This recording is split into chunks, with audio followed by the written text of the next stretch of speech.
গাইবান্ধা জেলার সকল প্রিন্ট ও ইলেকট্রনিক মিডিয়ার সাংবাদিকদের সাথে মত বিনিময় করেন নবাগত জেলা প্রশাসক ও জেলা ম্যাজিস্ট্রেট চৌধুরী মোয়াজ্জেম আহমেদ।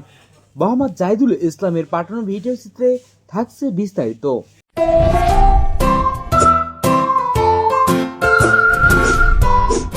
গাইবান্ধায় নবাগত জেলা প্রশাসক চৌধুরী মোয়াজ্জেম আহমেদের সাথে জেলার কর্মরত ইলেকট্রনিক ও প্রিন্ট মিডিয়ার সাংবাদিকদের পরিচিত ও মত বিনিময় সভা অনুষ্ঠিত হয়েছে। মঙ্গলবার বিকেলে জেলা প্রশাসকের সম্মেলন কক্ষে এই মত বিনিময় সভা অনুষ্ঠিত হয়। এ সময় বক্তব্য রাখেন অতিরিক্ত জেলা প্রশাসক শরীফুল ইসলাম, মওদুদ আহমেদ সহ অন্যান্য কর্মকর্তাবৃন্দ।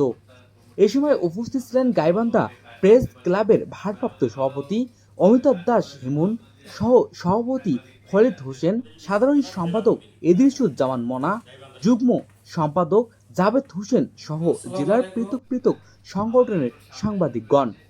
উল্লেখ্য, গত 2005 সালে 24তম বিসিএস এর একজন কর্মকর্তা হিসাবে চৌধুরী মোয়াজ্জেম আহমেদ নিয়োগ পান।